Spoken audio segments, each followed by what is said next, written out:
এই দল যে সরকারি পৃষ্ঠপোষকতা এবং সরকারের প্রত্যক্ষ এবং পরোক্ষ সহযোগিতার মাধ্যমে গঠিত হয়েছে, এটা তো অস্বীকারের কোনো কারণ নেই। সরকারের চেয়ারে বসে আপনি নির্দিষ্ট একটা পার্টিকে, নির্দিষ্ট একটা দলকে কখনোই অভিনন্দন জানাতে পারেন না। এই সরকার তাদের যে নিরপেক্ষতার জায়গা সেটা হারিয়েছে।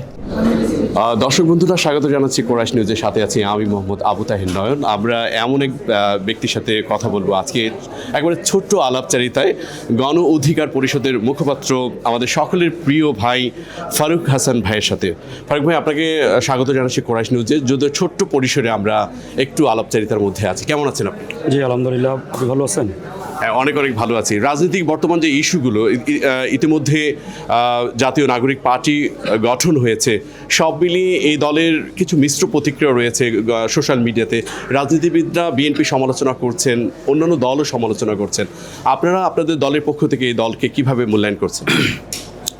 গণতন্ত্রের সৌন্দর্য হচ্ছে নানান মত থাকবে, নানান পথ থাকবে, নানান দল থাকবে। রাজনীতির মাঠে আমরা যে কোনো রাজনৈতিক দলকে স্বাগত জানাই, অভিনন্দন জানাই।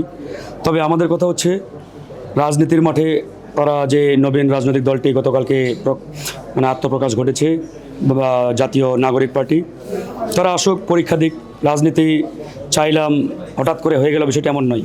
অনেক চড়াই উত্তরাই পেরিয়ে জনগণের কাঙ্ক্ষিত দ্বারগোড়ায় পৌঁছাতে অনেক কাঠখড়া পোহাতে হয়। সেই জায়গা থেকে আমরা নতুন পার্টিকে অভিনন্দন জানিয়েছি এবং বলেছি, ইতিমধ্যে তাদেরকে নিয়ে যে ধরনের আলোচনা সমালোচনা শুরু হয়েছে, এই আলোচনা সমালোচনাগুলোর উত্তর দিয়ে তারা বারবার পরীক্ষা দিয়ে কোষ্ঠী পাথরে পরিণত হোক, জনগণের কাতারে আসুক, তখন তাদের নিয়ে মূল্যায়ন করা যাবে। আমি মনে করি গতকালকে যে শিশুটি জন্ম হয়েছে তাকে নিয়ে এখন এই চূড়ান্ত জাজমেন্টে যাওয়ার কোনো সুযোগ নেই এবং চূড়ান্তভাবে মূল্যায়ন করারও সুযোগ নেই। তাদের এখন আসা নেইভাবে আসুক। তাদের যে অনুষ্ঠান, যে ব্যয় ভার নিয়ে ব্যয়বহুল সৌন্দর্য এবং বলা যাচ্ছে বিলাসী একটা প্রোগ্রাম, সেই অর্থ নিয়ে কেউ কেউ প্রশ্ন করছেন সোশ্যাল মিডিয়াতে। কেউ কেউ বলছেন এত অর্থ তারা কোথায় থেকে পাওয়ার উৎসটাই বা কি? এই নিয়ে কি আসলে আপনি কোনো ধরনের মন্তব্য করবেন? এটা তো ইতিমধ্যেই সোশ্যাল মিডিয়া এবং গণমাধ্যমে আসছে। এই দল যে সরকারি পৃষ্ঠপোষকতা এবং সরকারের প্রত্যক্ষ এবং পরোক্ষ সহযোগিতার মাধ্যমে গঠিত হয়েছে, এটা তো অস্বীকারের কোনো কারণ নেই। গতকালকে আপনারা দেখেছেন যে ফিরোজপুর জেলার ডিসি স্বাক্ষরিত একটা গেজেট প্রকাশিত হয়েছে, সেখানে তিনি কয়েকটি বাস দিয়েছেন ছাত্রদের ঢাকায় আসার জন্য। তো এরকম অনেক নিউজ ইতিমধ্যে প্রকাশিত হয়েছে। তো এখান থেকে তো পরিষ্কার। আবার ধরেন, এই যে উপদেষ্টা পরিষদে যারা রয়েছেন, তারা এই দলকে প্রকাশ্যে সমর্থন জানাচ্ছেন, অভিনন্দন জানাচ্ছেন।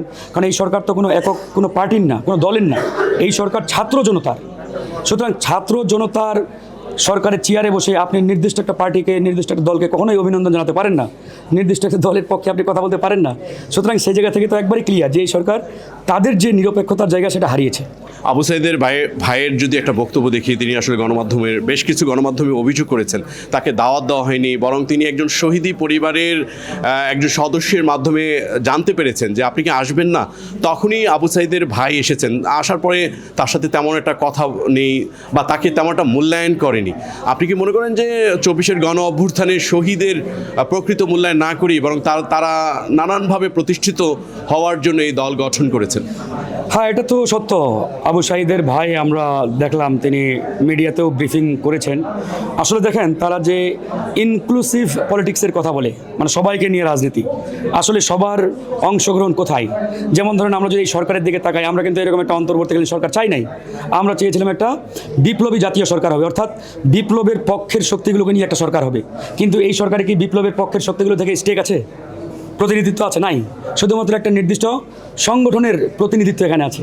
তো সুতরাং সেই জায়গা থেকে আমরা আসলে বলতে পারি যে এই সরকারের যে ক্যাটাগরি, সেই ক্যাটাগরি থেকে আসলে তারা যেটি করছে গতকালকে, এখানে সকল লেয়ার থেকে যে স্টেক নেওয়া দরকার, প্রতিনিধিত্ব নিশ্চিত করা দরকার, সেই জায়গাটা আসলে তারা সঠিকভাবে পালন করতে পারি নাই। সেটা আমরা শহীদ আবু সাইদের ভাইয়ের যে ক্ষোভ, অভিমান, সেখান থেকে এটা আসলে প্রকাশিত। বা বিএনপির বহু নেতাগুলো আসলে অ্যাকচুয়ালি আমার কাছে যেমনটা একেবারে ছোট্ট করে যে প্রশ্নটা, সেটা হলো বলেছেন যে এটা জামাতের বি টিম হিসেবে কাজ করবে।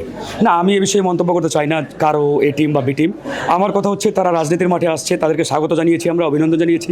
তারা পরীক্ষা দিয়ে জনগণের দ্বার গোড়ায় তারা যাক, জনগণ মূল্যায়ন করবে, জনগণ জাজমেন্ট দেবে। সুতরাং কোন পার্টি কি বললো, A team B team, we don't care it. অনেক ধন্যবাদ।